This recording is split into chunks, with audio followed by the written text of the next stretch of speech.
الحمد لله رب العالمين الرحمن الرحيم مالك يوم الدين إياك نعبد وإياك نستعين اهدنا الصراط المستقيم صراط الذين أنعمت عليهم غير المغضوب عليهم ولا الضالين.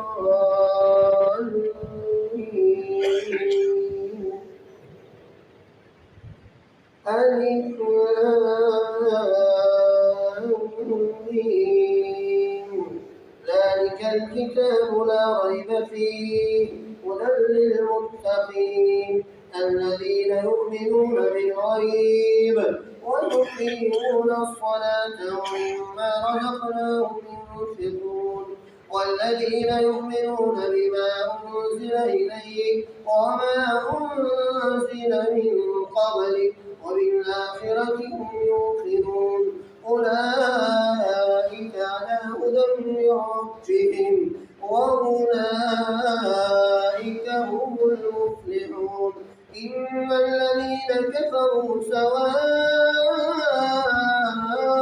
عليهم أأنذرتهم أم لم تنذرهم لا يؤمنون ختم الله على قلوبهم وعلى سمعهم وعلى أبصارهم غشاوة ولهم عذاب عظيم ومن الناس من يقول آمنا بالله وباليوم الآخر وما هم بمؤمنين يخادعون الله والذين آمنوا وما يخدعون إلا أنفسهم وما يشعرون في قلوبهم مرض فزادهم الله مرضا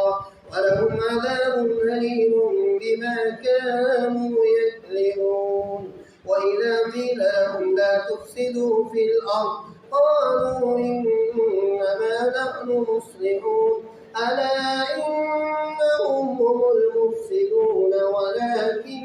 لا يشعرون وإذا قيل لهم آمنوا كما آمن الناس قالوا ونؤمن كما آمن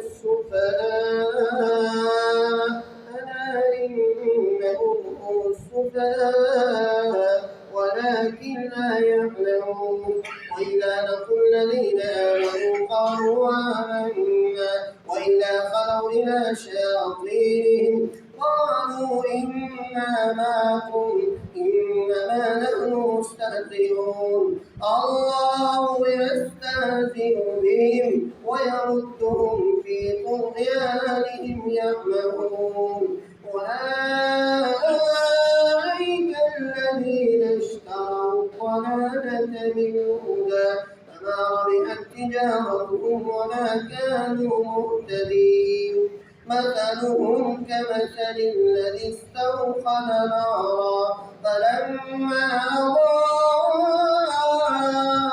أضاءت ما حوله ذهب الله بنورهم وتركهم في ظلمات لا يبصرون صم بكم عمي فهم لا يرجعون